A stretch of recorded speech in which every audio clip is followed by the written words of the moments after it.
I could bet with you that at some point of your life, you decided to be more healthy and more fitness, and get into that industry.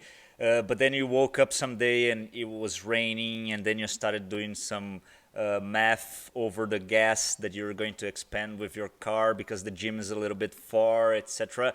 And you became lazy and you never did the transformation you wanted into your body, right?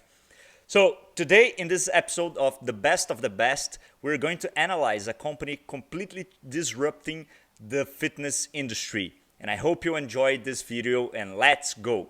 And this company could be no other than Peloton. And if you never heard about Peloton, Peloton is basically this, a bike with a tablet computer, a connected screen in front of you where you can ride your own bike at your own home, right? And why is Peloton here with us talking about the best of the best companies? Check it out, their results, their stock results since their IPO back in 2019. They have almost 4 times the return of their investment right now for their market cap, but they also reach an all-time high of $160, which is basically like 30% more than what they have today. So this is an amazing company, one of my favorite cases of customer experience. And let's dive deep into what makes them so successful. And the first thing that I wanted to highlight for you in their strategy that is really powerful and that you can use yourself in your own company is all about reducing the ignition energy. Remember the talk that I was saying in the beginning? Hey, come on, you need to go to the gym, and it's raining, and you need to put gas on your car, etc. All this is part of the ignition energy.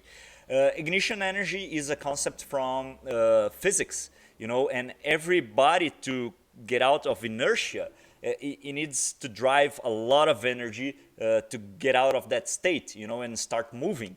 And the concept of Peloton has everything to do with reducing your ignition energy into the fitness industry into a healthier life. Check it out what their CEO says in this video.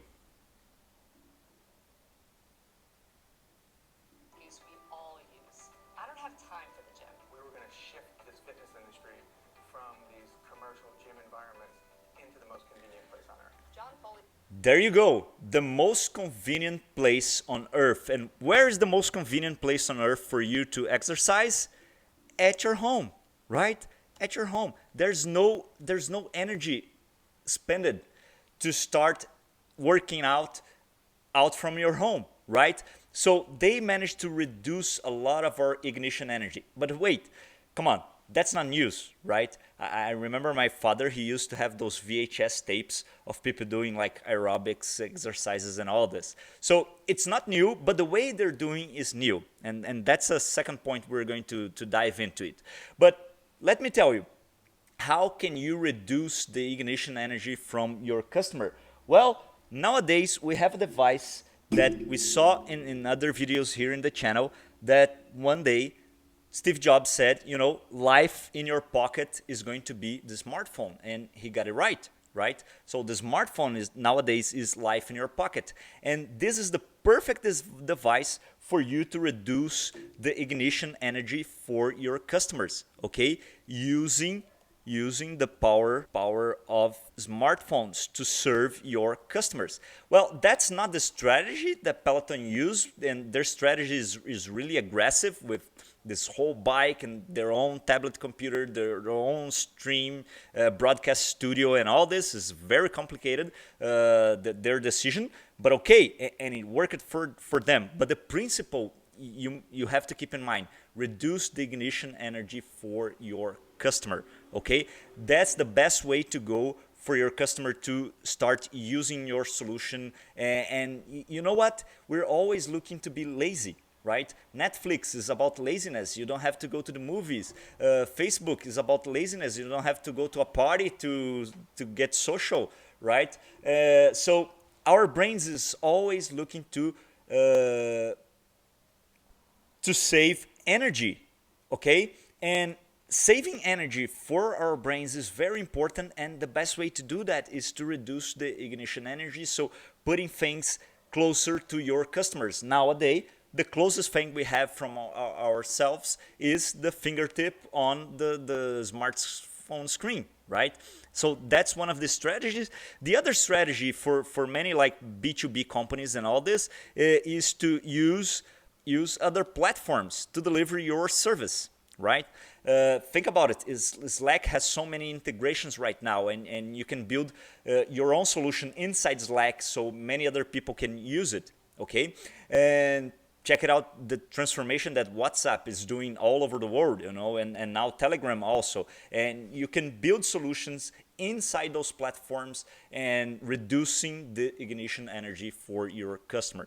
That's the number one strategy that I think they managed to do very well. The second one is really difficult to see, difficult to achieve, but they did it flawlessly, which is not about digitization,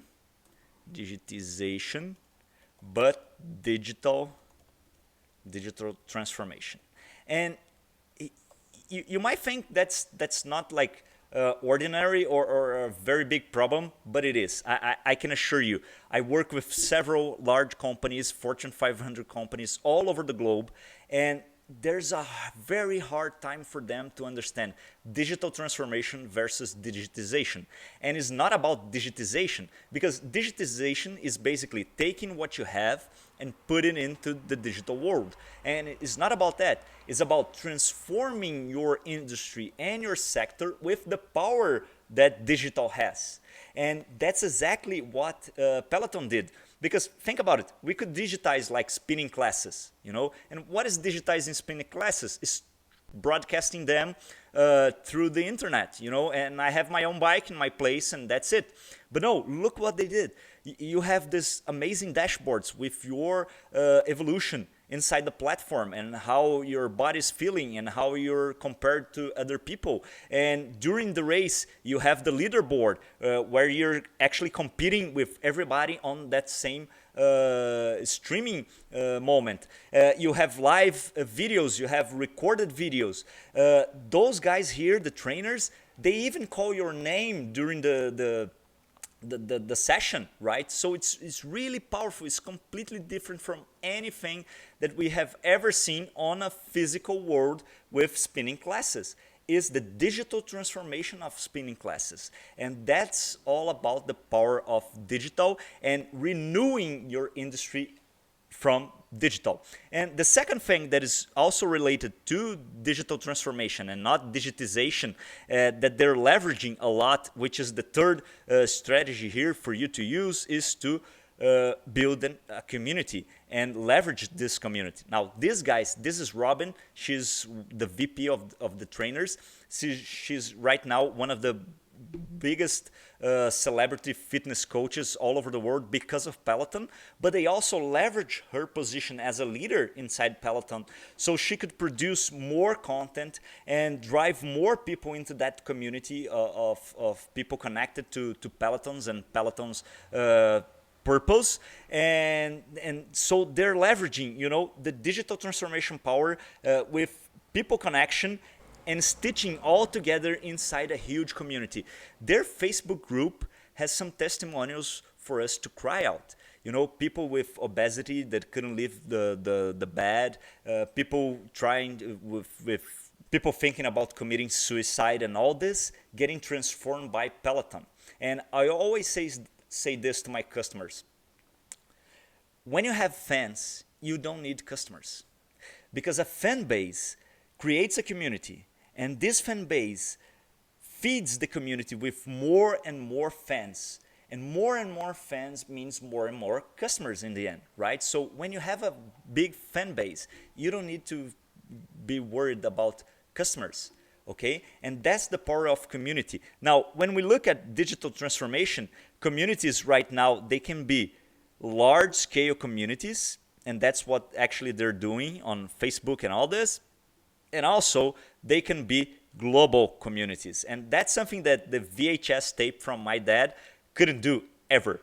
right? That's the difference of digitization versus digital transformation and the building of a powerful community with the digital power, right? Hence, these are the three key strategies I wanted to bring for you guys.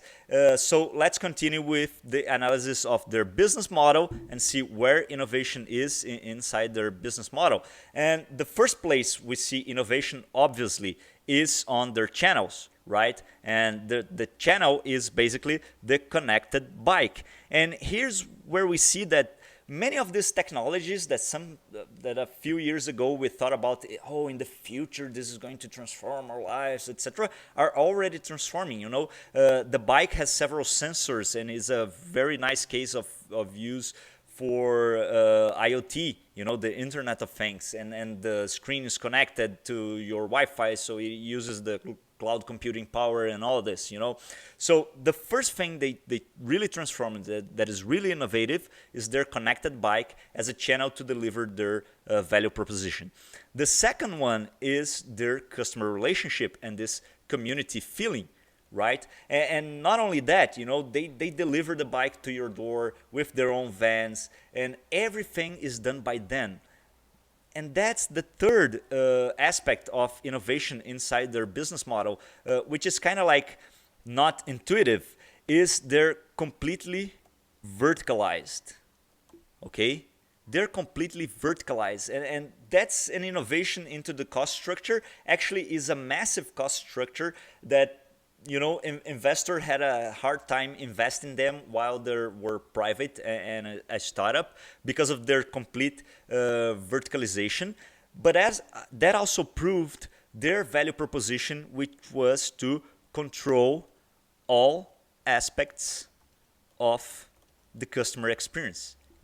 From building their own tablet computer to having their broadcast studio, their own trainers with their own mindset of training and delivering value to the customer, etc. So I think this cost structure is an innovation, although it's complicated to handle with, but it's completely connected to their value proposition to control all aspects of the customer experience. So here I see the 4 key points for their business model innovation, right? And finally, let's finish with the ExO Canvas analysis. And they have this huge purpose to reduce obesity all over the world. So 10 for them, which is a great purpose. I would give a 6 for their staff on demand, because in the beginning I thought their trainers were staff on demand people, but they're not. But why a 6? Because their community is like 10. They do a lot of work with their community, and in the end their fan base, just as I mentioned, becomes a staff on demand for as sellers, right? So their community is driving more and more sales into the company, so they kind of like become sales on demand group of people, right? That's why I'll be giving a 6 over there. Interfaces, as we saw, it's amazing. The leaderboard and all this they're doing, it's quite awesome. And also the dashboard, and which eventually leads us to the algorithms, the use of artificial intelligence and all this to improve their solutions, to drive more customers into their base, but also the way they understand the customer journey and the way they have full control of the customer experience also make them better on their own processes and the technology they can apply to different processes, right? On the leverage assets aspect, I'm going to give them an 8, because they're using like your smartphone, your Wi-Fi, your real estate inside your home to have the bike over there. So they're using leverage assets, but not in a way like Airbnb does, okay? And engagement, of course, a 10. That leaderboard strategy is quite amazing. It's one of the most powerful ways to use gamification principles inside your company. So for me, their engagement piece is number 10. I have friends in the US that have this bike, and they compete in the leaderboard and all this. So it's really crazy, and it's awesome. They use social technologies. I cannot talk about internally the company because I don't know, I'm not there, as I mentioned before. But since they do a great work with social media, I think I can give them a 7 because although internally I don't know, social media, they do a great job. And for autonomy and experimentation, I'm not there, so I cannot vote. It's all related to their culture, you know, if people are autonomy, if they have this huge experiments process, you know. Amazon says they try like 150 different variations of their website, whatever, each week. I have no idea inside Peloton, so I cannot I cannot assess them in those two areas. But you know, I've seen a lot of different things coming out from Peloton. They have now the tread Peloton, the treadmill. They have the new app, and they're trying several different things. But I'm not inside the company to say how the culture goes, and that's it. Now you might think, you know, based on the analysis of Etsy the last week, and you know this one from Peloton, every company is like a 10. Don't I have any like?